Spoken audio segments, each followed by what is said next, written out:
Hello guys, एक बार फिर सफाई शिक्षा में आप सभी का बहुत बहुत स्वागत है। मैं शिवानी धीमान आज आपके लिए लेकर आई हूँ टीजीटी सोशल साइंस के सिलेबस से हिस्ट्री का एक topic, establishment of British rule in India.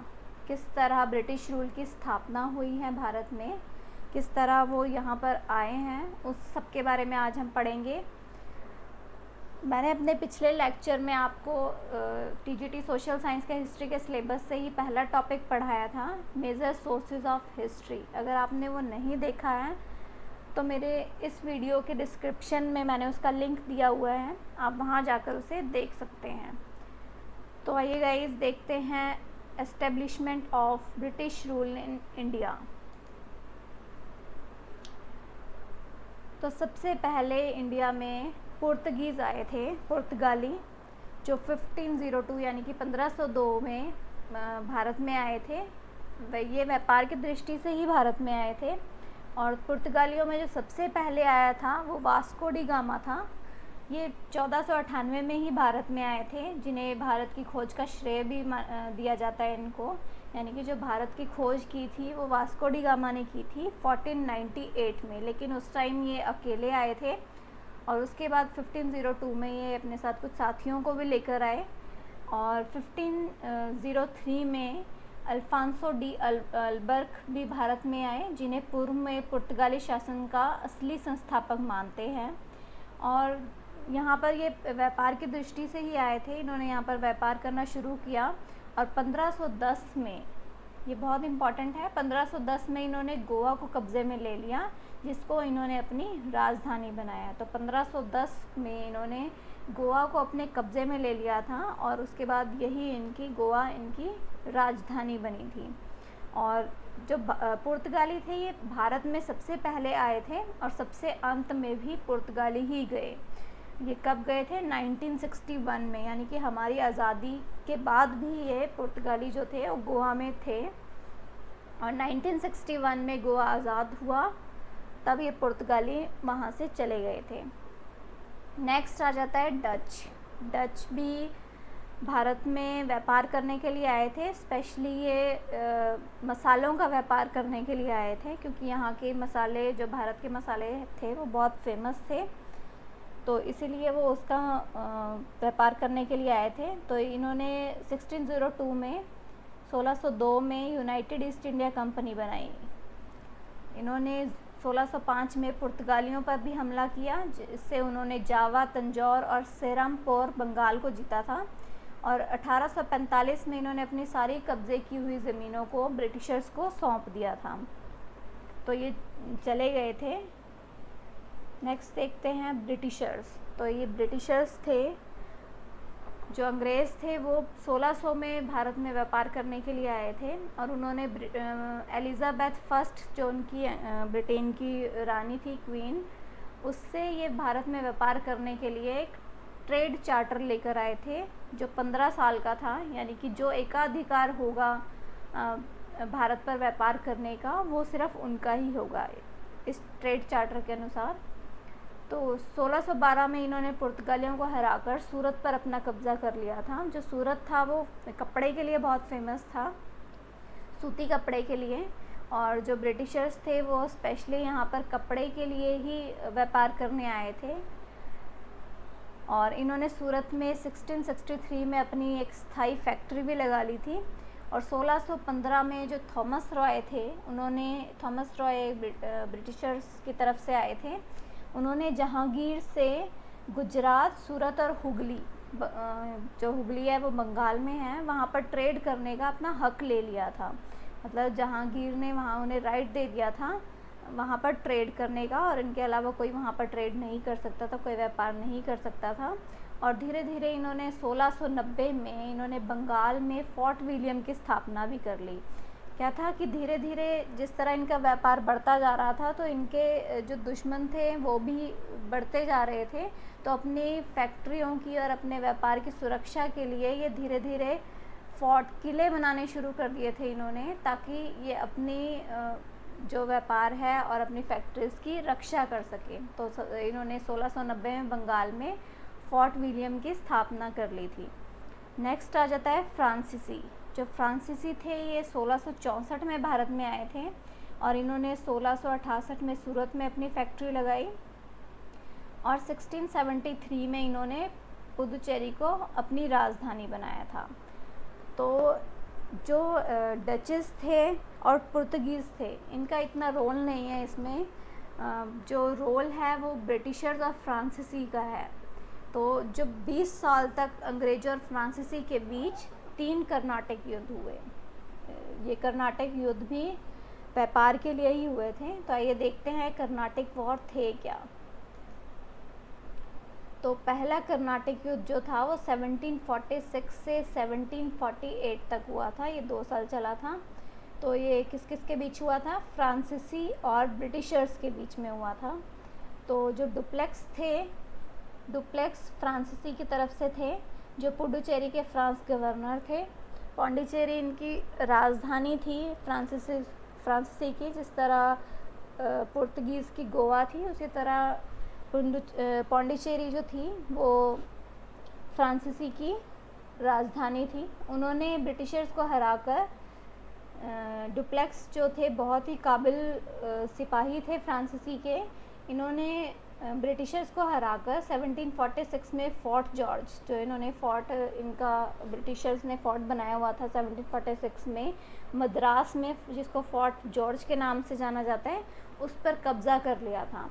तो इस तरह युद्ध में ब्रिटिशर्स की हार हुई थी और 1748 में वॉर ख़त्म हो गया, जिसमें फ्रांस और ब्रिटिशर्स के बीच में एक संधि हुई जिसे एन ला चैपल के नाम से जाना जाता है। जब ये दोनों के बीच में ये युद्ध ख़त्म हो गया था, उसके बाद इन दोनों के बीच में एक संधि हुई जिसे एन ला चैपल के नाम से जाना जाता है। इसके अनुसार क्या था कि जो फ्रांस था उसको, जो उन्होंने कब्ज़ा किया था फोर्ट जॉर्ज पर, वो वापस करना था ब्रिटिशर्स को। तो जो फ्रेंच नेवल कमांडर थे अनवर उद्दीन, इन्होंने क्या किया था, रिश्वत लेकर मद्रास जो था वो ब्रिटिशर्स को सौंप दिया था। तो डुप्लेक्स को इस बात पे बहुत गुस्सा आ गया था। तो डुप्लेक्स और अनवर के बीच में 1749 में अदयार, मद्रास में एक जगह है अदयार, वहाँ पर युद्ध हुआ और जिसमें जो अनवर था वो नेवल कमांडर था, वो मारा गया था।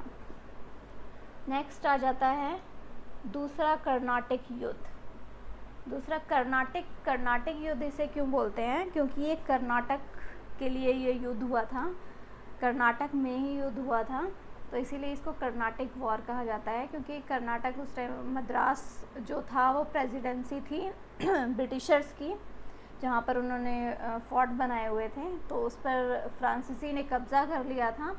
तो इस वजह से लड़ाई हुई थी। तो देखते हैं नेक्स्ट दूसरा कर्नाटक युद्ध क्या था। इसका मेन जो रीज़न था उस समय क्या था कि जो हैदराबाद का सिंहासन था तो वो था राजा निज़ाम असफ़ के हाथ में, जिनकी मृत्यु हो गई थी 1748 में। तो उस समय हैदराबाद की सिंहासन के लिए उनके उत्तराधिकारी एक जो थे नासिर जंग, जो उनके बेटे थे, और मुजफ्फ़र जंग जो उनके पोते थे। उन दोनों के बीच में सिविल वॉर शुरू हो गई, दोनों के बीच में जंग शुरू हो गई कि कौन सिंहासन पर बैठेगा। तो इसका फ़ायदा ब्रिटिशर्स और फ्रांसीसीज़ ने उठाया। तो जो डुप्लेक्स थे फ्रेंच गवर्नर, उन्होंने मुजफ्फ़र जंग का साथ दिया, क्योंकि मुजफ्फ़र जंग ने डुप्लेक्स को वादा किया था कि अगर सत्ता उनके पास आ जाती है तो फ्रेंच को व्यापार करने का एकाधिकार यहाँ पर मद्रास में मिल जाएगा। तो इसलिए डुप्लेक्स ने उनका साथ दिया था। और उस समय जो चंदा साहब थे वो कर्नाटक के नवाब थे, और जो मोहम्मद अली थे उन्होंने अरकोट, जो कि कर्नाटक का एक बहुत ही शक्तिशाली हिस्सा था, उस पर कब्ज़ा किया हुआ था। तो उस समय चंदा साहब और मोहम्मद अली के बीच में भी लड़ाइयाँ होती थी। तो वो पूरे कर्नाटक पर अपना कब्ज़ा करना चाहता था मोहम्मद अली। तो जो ब्रिटिशर्स थे उस समय उन्होंने मोहम्मद अली का साथ दिया, और ब्रिटिशर्स की फ़ौज का जो सेनापति था रॉबर्ट क्लाइव, उन्होंने चंदा साहब को हरा दिया था और अरकोट में ही उन्हें मार दिया था। तो इस युद्ध में ब्रिटिशर्स की जीत हुई थी। तो फर्स्ट कर्नाटक युद्ध में फ्रांसीसी जीते थे और दूसरे कर्नाटक युद्ध में ब्रिटिशर्स की जीत हुई थी। तो आइए देखते हैं तीसरे युद्ध में किसकी जीत हुई थी। तीसरा कर्नाटिक वॉर जो था वो 1756 से 1763 तक हुआ। ये सबसे लंबा वॉर चला था, तीसरा जो कर्नाटिक वॉर था। तो क्या हुआ था कि सेकंड युद्ध जो था फ्रांसीसी हार गए थे, तो जो डुप्लेक्स उनके जो सेनापति थे उनको फ्रांस वापस बुला लिया गया था 1754 में। तो इसमें क्या था कि जो ये युद्ध बंगाल के पूर्वी क्षेत्र में हुआ, जो बंगाल का एरिया था वहाँ पर किसका कब्ज़ा था? ब्रिटिशर्स का कब्ज़ा था। तो ब्रिटिशर्स पहले से ही वहाँ थे, उनका कब्ज़ा पूरे बंगाल पर था। तो बंगाल सबसे शक्तिशाली राज्य माना जाता था उस टाइम, जो जिसके पास होता था उसकी सत्ता बहुत मजबूत होती थी। तो इससे क्या होता था कि जो भी युद्ध का खर्चा होता था उसका प्रबंध करना ब्रिटिशर्स के लिए बहुत ही आसान हो गया था। लेकिन फ्रांस की जो राजधानी थी वो पौंडीचेरी थी, और ये युद्ध जो था वो बंगाल में हुआ था। तो इससे क्या हुआ कि ब्रिटिशर्स को बंगाल में युद्ध होने का बहुत बड़ा फ़ायदा मिल गया, उनको हर चीज़ मुहैया आसानी से हो जाती थी। लेकिन फ्रांसीसीज के लिए यह बहुत ही मुश्किल था। तो इस तरह काफ़ी टाइम ये लड़ते रहे, लेकिन 16 जनवरी 1761 को इन्होंने सरेंडर कर दिया फ्रांस ने। तो ये तीसरे युद्ध में फ्रांस हार गया था, यानी कि ये सिर्फ पहले युद्ध में जीता था, दूसरे और तीसरे में ब्रिटिशर्स जीत गए थे इस युद्ध में। तो इससे क्या हुआ कि जो दबदबा था ब्रिटिशर्स का वो ज़्यादा बन गया और फ्रांस का दबदबा कम हो गया। तो इसके बाद क्या हुआ, दोनों के बीच में एक पेरिस की संधि हुई। ये बहुत ही इम्पॉर्टेंट है, पेरिस की संधि। ये आपने याद रखना है कि पेरिस की संधि थी क्या। ये 1763 में हुई थी जब युद्ध समाप्त हुआ था। वैसे तो उन्होंने 1761 में ही सरेंडर कर दिया था फ्रांस ने, लेकिन जो संधि हुई थी ताकि आगे से कोई युद्ध ना हो उसके लिए ये संधि हुई थी, जिसे पेरिस की संधि कहा गया था। जिसके अनुसार क्या था कि जो पौंडीचेरी था वो फ्रांस को वापस कर दिया गया था, जिस पर ब्रिटिशर्स ने कब्जा कर लिया था। वो पौंडीचेरी फ्रांस को वापस कर दिया गया था क्योंकि ये फ्रांस की राजधानी थी। और इस संधि के अनुसार क्या था कि जो फ्रांस था वो भारत में व्यापार कर सकता है लेकिन किलेबंदी नहीं कर सकता। यानी कि वो उनमें ये संधि हुई दोनों में, ब्रिटिशर्स और फ्रांस के बीच में, कि कोई भी एक दूसरे के व्यापार के बीच में नहीं आएगा। किसी के पास भी व्यापार करने की मोनोपोली नहीं है।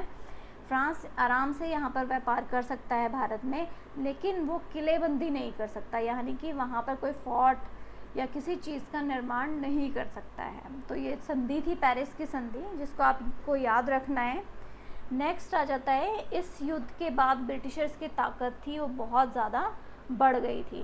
तो क्या हुआ, अब जो ब्रिटिशर्स के रास्ते में डच भी नहीं थे, पुर्तगाली भी नहीं थे, और ना अब फ्रांसीस थे। तो इनका एकाधिकार मिल गया था ब्रिटिशर्स को और उनकी ताकत बढ़ गई थी। लेकिन अब क्या था, सिर्फ ब्रिटिशर्स के रास्ते में बाहर ही नहीं, अब अंदर के लोग, यानी कि जो राजा लोग थे, उस टाइम राजा भी हुआ करते थे क्योंकि हमारी सत्ता राजा के थ्रू ही चला करती थी। जैसे उस टाइम मुग़लों का बहुत, ब्रिटिशर्स के आने से पहले मुग़ल जो थे वो बहुत अच्छा शासन करते थे, बहुत उनकी ताकत थी पूरे भारत में। तो जो राजा लोग थे वो ब्रिटिशर्स के रास्ते में आने लग गए, जिसके परिणाम स्वरूप 1757 में प्लासी का युद्ध हुआ। ये भी बहुत इम्पॉर्टेंट है, प्लासी का युद्ध। तो ये देखते हैं कि प्लासी का युद्ध क्या था। प्लासी का युद्ध था जो वो 1757 में हुआ था। 1756 में क्या हुआ था, जो अलीवर्दी खान थे, बंगाल के नवाब थे, तो जो ये सिराजुद्दौला जो अलीवर्दी का पोता था, उसने सिंहासन संभाला। 1756 में जो अलीवर्दी खान थे बंगाल के, उन्होंने अपनी सत्ता सिराजुद्दौला जो उनका पोता था उसे संभालने को दे दी और बंगाल के वो नवाब बन गए। अब कौन बंगाल का नवाब था? सिराजुद्दौला। तो 1756 में सिराजुद्दौला बंगाल के नवाब बने। अब उन्हें हो गया कि बंगाल में जो ब्रिटिशर्स थे वो बिना पूछे उनसे किलेबंदी करी जा रहे थे और व्यापार कर रहे थे। तो इससे जो नवाब थे उनका शासन कम हो रहा था, उनका दबदबा कम बन रहा था। तो इस बात से सिराजुद्दौला बहुत गुस्सा हो गए। तो उन्होंने 1756 में कलकत्ता पर आक्रमण करके जो फोर्ट विलियम था उसको अपने कब्जे में ले लिया। तो सिराजुद्दौला ने अपनी सेना के साथ कलकत्ता पर आक्रमण कर दिया और फोर्ट विलियम को अपने कब्जे में ले लिया। उस समय क्या था कि ब्रिटिशर्स की जो सेना थी वो बहुत कम थी, जिस वजह से वो कलकत्ता को बचा नहीं पाए थे। तो इसके बाद क्या हुआ था, रॉबर्ट क्लाइव जो थे वो 1757 की शुरुआत में एक शक्तिशाली सेना को ब्रिटिश से लेकर आए भारत में, और इन्होंने फिर से कलकत्ता पर आक्रमण किया और फोर्ट विलियम को फिर से अपने कब्जे में ले लिया। तो 1756 में जो सिराजुद्दौला थे उन्होंने अपने कब्जे में ले लिया था फोर्ट विलियम को, लेकिन रॉबर्ट क्लाइव ने 1757 की शुरुआत में ही फोर्ट विलियम को फिर से अपने कब्जे में ले लिया। तो फोर्ट विलियम फिर से अंग्रेज़ों के कब्जे में ही चला गया था। तो सिराजुद्दौला को इसमें बहुत गुस्सा आया। तो सिराजुद्दौला के एक फ़ौज में एक मीर ज़फ़र थे जो बहुत ही अच्छे सेनापति थे। तो उनके साथ युद्ध करने का निर्णय किया कि हम युद्ध करेंगे और जो अंग्रेज़ हैं उनको यहाँ से बाहर कर देंगे, क्योंकि वो बिना पूछे बिना नवाब की राय लिए वहाँ पर किलेबंदी कर रहे थे, अपना व्यापार आगे बढ़ा रहे थे, उन्हें कर नहीं चुका रहे थे। तो इस तरह काफ़ी प्रॉब्लम्स आ रही थी। तो सिराजुद्दौला ने निर्णय लिया कि वो युद्ध करेंगे और अंग्रेज़ों को यहाँ से बाहर निकाल देंगे। तो मीर ज़फ़र थे जो सिराजुद्दौला की फ़ौज के सेनापति थे, तो वो क्या अंग्रेज़ों के साथ मिल गए। उन्हें रॉबर्ट क्लाइव ने मीर ज़फ़र को वादा किया कि अगर ये युद्ध हार जाता है सिराजुद्दौला, तो सिराजुद्दौला के बाद जो बंगाल का नवाब है वो मीर ज़फ़र को बना दिया जाएगा। तो मीर ज़फ़र जो थे वो खुश हुए, तो वो अंग्रेज़ों के साथ मिल गए। तो अंग्रेज़ों और मीर ज़फ़र की फ़ौज जो सिराजुद्दौला की फ़ौज थी उनके साथ दोनों का युद्ध हुआ। तो 23 जून 1757 को जो रॉबर्ट क्लाइव दोनों के बीच में युद्ध हुआ, जिसमें सिराजुद्दौला की हार हुआ यूँ था कि जब दोनों सेना आपस के आमने सामने खड़ी हो गई, तो जो मीर ज़फ़र की सेना थी, मीर ज़फ़र की जो टुकड़ी थी, उन्होंने सिराजुद्दौला पर ही आक्रमण बोल दिया था, जिस वजह से सिराजुद्दौला वहाँ से भाग खड़े हुए और इस तरह उनकी हार हो गई थी। और इसके बाद जो मीर ज़फ़र थे उन्हें बंगाल का नवाब बना दिया गया था। तो प्लासी का युद्ध आपने याद रखना है किस किस के बीच हुआ था। ये रॉबर्ट क्लाइव की सेना यानी कि अंग्रेज़ों के बीच में और सिराजुद्दौला की सेना के बीच में हुआ था। इसमें जो मीर ज़फ़र थे उन्होंने धोखा दिया था सिराजुद्दौला को, जिसकी वजह से सिराजुद्दौला की हार हुई। लेकिन ये माना जाता है कि अगर सिराजुद्दौला वहाँ से भागते नहीं तो हो सकता था कि वो उस समय अंग्रेज़ों को हरा देते, क्योंकि उनकी सेना बहुत ज़्यादा थी और जो ब्रिटिशर्स की सेना थी वो बहुत कम थी। तो इस तरह जो मीर ज़फ़र थे उन्होंने धोखा देकर वो बंगाल के नवाब बन गए। तो धीरे धीरे क्या हुआ, जो मीर ज़फ़र थे वो उन्होंने अपना शासन करना शुरू कर दिया, लेकिन मीर ज़फ़र पर अंग्रेज़ों का दबदबा बना रहता था। अंग्रेज़ जो चाहते थे वो मीर ज़फ़र से करा लेते थे। तो क्योंकि उनके थ्रू ही मीर ज़फ़र जो थे वो बंगाल के नवाब बने थे, तो मीर ज़फ़र को भी धीरे धीरे एहसास होने लगा कि हो सकता है कि ये भी मुझे भी सिराजुद्दौला की तरह ये गद्दी से हटा दें, तो इससे पहले ये हो मुझे ही इनको हरा देना चाहिए। तो उन्होंने मीर ज़फ़र ने भी आक्रमण किया था अंग्रेज़ों पर, लेकिन मतलब बहुत युद्ध करे, लेकिन उनकी जीत नहीं हुई। तो मीर ज़फ़र के बाद अंग्रेज़ों ने नवाब बनाया मीर कासिम को। तो आइए देखते हैं आगे क्या हुआ। तो बक्सर का युद्ध हुआ 1764 में, जो इम्पॉर्टेंट है। तो बक्सर के युद्ध जो हुआ था वो हुआ था ईस्ट इंडिया कंपनी के बीच में, और दूसरी साइड थे मीर कासिम जो उस समय बंगाल के नवाब थे। शाह आलम टू, सॉरी यहाँ टू भी आएगा, शाह आलम टू जो मुग़ल बादशाह थे, और सुजाउदौला थे अवध के नवाब थे। इन तीनों के बीच ये तीन एक साइड थे और एक साइड ईस्ट इंडिया कंपनी थी। तो हुआ ये था कि जो मीर कासिम थे, जो बंगाल के नवाब बने थे, इनको भी अंग्रेज़ों ने ही बनाया था। तो इनको भी लगा कि कब तक हम अंग्रेज़ों के बीच हुक्म मानेंगे अंग्रेज़ों का, क्योंकि उस समय वो अपना व्यापार कर रहे थे, कोई कर नहीं, कोई टैक्स नहीं चुकाते थे। तो मीर कासिम ने भी फ़ैसला किया कि हम इनके ख़िलाफ़ युद्ध करेंगे। तो मीर कासिम को लगा कि अगर हम किसी और के साथ मिलकर ये युद्ध करते हैं तो हो सकता है कि हम ईस्ट इंडिया कंपनी से जीत जाएं। तो वो मुग़ल बादशाह के पास गए, शाह आलम II जो थे उस समय। तो उस समय मुग़लों का शासन था भारत में, उनको काफ़ी माना जाता था, लेकिन उनकी जो शक्ति थी वो बहुत ज़्यादा कम हो गई थी अंग्रेज़ों के आने के बाद। और तीसरे थे सुजाउद्दौला। तो ये आपने कंफ्यूज नहीं होना है कि सुजाउद्दौला जो थे उन्होंने बक्सर का युद्ध किया था, वो अवध के नवाब थे, और जो सिराजुद्दौला थे वो प्लासी के युद्ध में थे, जो उसके बंगाल के नवाब थे। तो ये याद रखना है आपने, सुजाउद्दौला अवध के नवाब थे। तो ये तीनों मिलकर इन्होंने तय किया कि ये ईस्ट इंडिया कंपनी को यहाँ से बाहर कर देंगे, ताकि उनका शासन आराम से वैसे ही चल सके जैसे पहले चला करता था। तो ये युद्ध जो था वो गंगा नदी के किनारे बक्सर नामक जगह में हुआ था। गंगा नदी के किनारे एक बक्सर जगह है, उसके किनारे हुआ था, इसीलिए इसको बक्सर का युद्ध भी कहा जाता है। लेकिन इसमें क्या हुआ था, ईस्ट इंडिया कंपनी की जीत हुई थी। तो ईस्ट इंडिया कंपनी की इसमें जीत हुई। इसके बाद इलाहाबाद की संधि हुई, जिसके अनुसार क्या था कि जो शाह आलम II थे, मुग़ल एम्परर थे, उन्होंने बंगाल, बिहार और उड़ीसा की दीवानी जो थी वो रॉबर्ट क्लाइव को दे दी थी। दीवानी मतलब जो भी टैक्स करने लेने का अधिकार जो भी था पैसों से रिलेटेड, वो सब जो था अब अंग्रेज़ों के पास में आ गया था, बंगाल, बिहार और उड़ीसा का। और शाह आलम II को 26 लाख प्रतिवर्ष पेंशन दी गई, और सुजाउद्दौला को 50 लाख रुपए। और ये अंग्रेज़ों का कहना था कि इनको पेंशन मिलती रहेगी, लेकिन ये किसी भी काम में अंग्रेज़ों के ख़िलाफ़ आवाज़ नहीं उठाएंगे।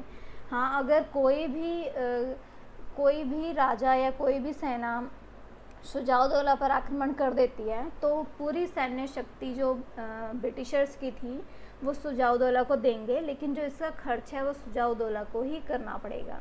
यानी कि वो अपनी सेना पूरी सुजाउद्दौला की रक्षा के लिए लगा देगी, लेकिन उसका जो सारा खर्चा है वो सुजाउद्दौला को ही करना पड़ेगा। तो ये थी इलाहाबाद की संधि, जो बक्सर के युद्ध के बाद हुई थी। और इसके बाद ब्रिटिशर्स की शक्ति और भी ज़्यादा बढ़ गई थी। तो आइए नेक्स्ट देखते हैं। अब ये तो यही था कि किस तरह जो ब्रिटिशर्स थे उन्होंने अपना कब्ज़ा कर लिया था। तो 1857 के बाद तो उन्होंने अपना पूरी तरह से यहाँ पर कब्ज़ा कर लिया था, और यहाँ व्यापार के साथ साथ अपना शासन भी उन्होंने शुरू कर दिया था। तो वो हम नेक्स्ट लेक्चर में पढ़ेंगे कि किस तरह, क्या रीज़न्स थे 1857 के विद्रोह के, क्यों हुआ था, और किस तरह उन्होंने अंग्रेज़ों ने अपना पूरा यहाँ पर अपनी स्थापना कर ली थी। सिर्फ अभी व्यापार की दृष्टि से वो आए थे, लेकिन व्यापार करते करते वो यहाँ पर अपना शासन भी चलाना उन्होंने शुरू कर दिया था। तो ये शुरुआत थी उनकी कि किस तरह वो आए। तो कर्नाटक युद्ध के बाद उन्हें थोड़ा सा, जो और देश यहाँ पर आ रहे थे व्यापार करने के लिए, कर्नाटक युद्ध से वो सब ख़त्म हो गए। पुर्तगाली थे, उनको वो सिर्फ गोवा में ही रह गए, उन्होंने भी अंग्रेज़ों के बीच में नहीं आए, वो सिर्फ गोवा में अपना व्यापार करते थे। और जो डच थे वो तो वैसे ही मसालों की व्यापार के लिए यहाँ पर आए थे, और वो चले गए थे, और उन्होंने अपनी जितनी भी सत्ता थी वो सब अंग्रेज़ों को ही दे दी थी। और नेक्स्ट थे जो फ्रांसीसी थे। फ्रांसीसी भी कर्नाटक युद्ध के बाद उन्होंने कोई भी इंटरफेरेंस नहीं किया। तो जो राजा आगे आते थे उनके साथ युद्ध होते थे, और वो युद्ध ईस्ट इंडिया कंपनी जीत जाती थी। तो इस वजह से इनकी जीत पर जीत होती जा रही थी, तो इस वजह से उनके जो शक्ति थी वो और ज़्यादा यहाँ पर बढ़ गई थी। इस तरह वो धीरे धीरे यहाँ पर उन्होंने अपना व्यापार करना भी शुरू कर दिया था। तो आइए देखते हैं कि महत्वपूर्ण इस टॉपिक से रिलेटेड कितने इम्पॉर्टेंट क्वेश्चंस हैं जो आपकी लिए इम्पॉर्टेंट है, जो एग्ज़ाम में आ सकते हैं। तो आपको सीटेट और टीजीटी से रिलेटेड ही ये क्वेश्चंस हैं जो बहुत बार एग्ज़ाम्स में रिपीट हुए हैं। तो इस टॉपिक से रिलेटेड जितने भी क्वेश्चंस बनते हैं वो सब मैं आपको पढ़ा रही हूँ। तो आइए देखते हैं। सबसे पहले क्वेश्चन है, व्यापार करने के लिए भारत में सबसे पहले कौन आए थे? तो सबसे पहले पुर्तगीज़ आए थे, पुर्तगाली आए थे, जो 1502 में भारत में आए थे। और इसमें वास्को डी गामा था, जिसे सेकंड क्वेश्चन यही है, भारत की खोज किसने की थी? तो भारत की खोज का श्रेय किसको जाता है? वास्को डी गामा को। वास्को डी गामा जो थे वो पुर्तगीज़ थे और 1498 में वो सबसे पहले भारत में आए थे, लेकिन उस समय वो अकेले थे इसलिए वो वापस चले गए और 1502 में अपने कुछ साथियों के साथ यहाँ पर व्यापार करने के लिए आए थे। तो नेक्स्ट है, पुर्तगाली की राजधानी क्या थी? तो इनकी जो राजधानी थी वो गोवा थी। 1510 में इन्होंने गोवा को अपने कब्ज़े में कर लिया था और उसको अपनी राजधानी बनाया था। और जब वो गए थे, पुर्तगाली भारत से कब गए? 1961 में जब वो गए तो उन्होंने गोवा को वो अपने ही क्षेत्र मानते थे। हमारी जब देश को आज़ादी मिल गई थी 1947 में, उसके बाद भी पुर्तगीज़ यहाँ से नहीं गए गोवा से, और वो पुर्तगीज़ गोवा को अपना ही राज्य मानते थे कि ये जो गोवा है वो हमारा ही है, लेकिन ये भारतीय टेरिटरी में था, हमारे देश में था, तो इस वजह से उनको पुर्तगीज़ को यहाँ से जाना पड़ा। नेक्स्ट आ जाता है, अंग्रेज ट्रेड चार्टर भारत में किससे लेकर आए थे? तो कितने साल का था ट्रेड चार्टर? 15 साल का ट्रेड चार्टर लेकर आए थे, ताकि कोई भी और कंपनी भारत पर व्यापार ना कर सकें। तो ये लेकर आए थे एलिज़ाबेथ प्रथम से, एलिज़ाबेथ फर्स्ट से। नेक्स्ट आ जाता है, अंग्रेज़ों ने कहाँ पर अपना आधिपत्य बनाया? तो आधिपत्य इन्होंने बंगाल में बनाया, जो उस समय बहुत ही इम्पॉर्टेंट माना जाता था, क्योंकि बंगाल का एरिया बहुत ही बड़ा था और जो भी वहाँ पर व्यापार करता था या कुछ भी करता था, जिसका शासन होता था, उसे बहुत ही ज़्यादा शक्तिशाली माना जाता था। तो नेक्स्ट आ जाता है, भारत में फ्रांस की राजधानी कौन सी थी? तो फ्रांस की राजधानी थी पौंडीचेरी। नेक्स्ट आ जाता है, प्लासी का युद्ध कब और किसके बीच में हुआ था? तो प्लासी का युद्ध के बारे में पढ़ा था हमने। तो प्लासी का युद्ध हुआ था बंगाल के नवाब जो थे सिराजुद्दौला और ब्रिटिशर्स की सेना के बीच में, जो रॉबर्ट क्लाइव थे उनके बीच, रॉबर्ट क्लाइव जो सेना के अध्यक्ष थे उनके बीच में, और बंगाल के नवाब सिराजुद्दौला के बीच में, जिसमें सिराजुद्दौला की हार हुई थी। हार क्यों हुई थी? मीर जाफ़र की वजह से, क्योंकि मीर जाफ़र ने उन्हें धोखा दे दिया था। तो ये प्लासी का युद्ध हुआ था 23 जून 1757 को। तो बंगाल का आखिरी नवाब कौन था? मीर कासिम। मीर कासिम को भी जैसे हमने पढ़ा बक्सर के युद्ध में हरा दिया था अंग्रेज़ों ने, तो उसके बाद वहाँ पर कोई नवाब नहीं बना। वहाँ पर वहाँ की जो भी वहाँ का शासन था वो अंग्रेज़ों के ही हाथ में आ गया था। तो बंगाल का पहला गवर्नर कौन था? Robert Clive. तो जो पहला गवर्नर जो बने बंगाल के, वो रॉबर्ट क्लाइव थे। नेक्स्ट आ जाता है, फ्रेंच प्रेसिडेंसीज कौन कौन सी थी? तो फ्रेंच प्रेसिडेंसी जो फ्रेंच के पास में थी वो थी चंद्रनगर और पौंडीचेरी। तो यहाँ पर उनका शासन था। और ब्रिटिशर्स की प्रेसिडेंसीज कौन सी थी? बॉम्बे, बंगाल और मद्रास, यानी कि पूरे भारत को लगभग इन्होंने अपने कब्ज़े में लिया हुआ था। वहाँ यहाँ पर ये व्यापार करते थे। तो नेक्स्ट आ जाता है, बक्सर का युद्ध कब और किसके बीच में हुआ? तो बक्सर के युद्ध के बारे में भी पढ़ा हमने, 1764 में हुआ था। तो ये बक्सर का युद्ध जो था वो ईस्ट इंडिया कंपनी और मीर कासिम जो बंगाल के नवाब थे, शाह आलम II जो मुग़ल बादशाह थे, और शुजाउद्दौला जो अवध के नवाब थे, इन सब के बीच में हुआ था। तो एक तरफ थे ईस्ट इंडिया कंपनी और दूसरी तरफ ये तीनों थे, मीर कासिम, शाह आलम II और शुजाउद्दौला। तो इसमें किसकी जीत हुई थी? ईस्ट इंडिया कंपनी की ही जीत हुई थी। इसके बाद कोई भी बंगाल का नवाब नहीं बना था। उसके बाद जो बंगाल पर था ईस्ट इंडिया कंपनी ने ही शासन किया। नेक्स्ट आ जाता है बक्सर के युद्ध के बाद रॉबर्ट क्लाइव ने किसकी दीवानी ले ली। रॉबर्ट क्लाइव जो थे, बक्सर का युद्ध के बाद उन्होंने 3 जगह की दीवानी ले ली थी, बंगाल, बिहार और उड़ीसा की। तो ये किसने दी थी इनको दीवानी? ये बादशाह जो थे, मुग़ल बादशाह शाह आलम II, इन्होंने ही बंगाल, बिहार और उड़ीसा की दीवानी जो थी वो रॉबर्ट क्लाइव को दी थी। यानी कि जो फाइनेंस रिलेटेड जो भी शासन था वो अब रॉबर्ट क्लाइव के हाथों में आ गया था। नेक्स्ट आ जाता है रॉबर्ट क्लाइव ने किसे बिहार का डिप्टी दीवान नियुक्त किया था। तो जो रॉबर्ट क्लाइव था उन्होंने बिहार का डिप्टी दीवान राजा शिताब राय को नियुक्त किया था। तो ये भी बहुत इंपॉर्टेंट क्वेश्चन है, ये आपको याद रखना है कि जब उनके हाथ में दीवानी आ गई थी तो उसके बाद उन्होंने बिहार के लिए जो डिप्टी दीवान था वो राजा शिताब राय को चुना था। नेक्स्ट आ जाता है बादशाह शाह आलम II ने बंगाल, उड़ीसा और बिहार की दीवानी अंग्रेज़ों को कब दी थी इन्होंने? 12 अगस्त 1765 को। तो 1764 को बक्सर का युद्ध हुआ था और 1765 को इन्होंने बादशाह शाह आलम ने रॉबर्ट क्लाइव को, अंग्रेज़ों को, अब जो दीवानी थी बंगाल, उड़ीसा और बिहार की, वो उनको दे दी थी। नेक्स्ट आ जाता है सिराजुद्दौला को रॉबर्ट क्लाइव ने किस युद्ध में पराजित किया था। तो सिराजुद्दौला आपको याद है जो बंगाल के नवाब थे, प्लासी के युद्ध में रॉबर्ट क्लाइव ने उनको हरा दिया था। नेक्स्ट आ जाता है किसने स्वतंत्र बंगाल की स्थापना की थी। स्वतंत्र बंगाल, ये याद रखना है आपको, मुर्शिद कुली खान। जो मुर्शिद कुली खान थे उन्होंने स्वतंत्र बंगाल की स्थापना की थी। मतलब बक्सर का युद्ध हो गया था तो उसके बाद अब वो बंगाल जो था वो स्वतंत्र नहीं रहा था। बक्सर के युद्ध के बाद जो बंगाल था वो अंग्रेज़ों के शासन में आ गया था। तो ये तो था जो इम्पोर्टेंट क्वेश्चंस थे उस टॉपिक से related, establishment of British rule in India. Next हम देखेंगे द अपराइजिंग ऑफ 1857 रिवॉल्ट। जो 1857 की क्रांति थी उसके क्या रीज़न्स थे और उसके बाद अंग्रेज़ों की शक्ति कैसे बढ़ गई, तो ये सब हम पढ़ेंगे नेक्स्ट लेक्चर में।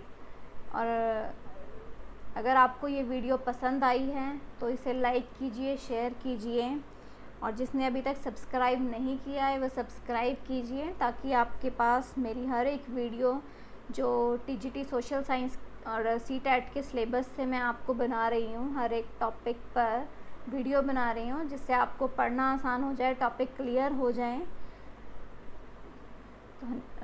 तो आप लाइक कीजिए वीडियो को अगर आपको ये पसंद आती है। धन्यवाद।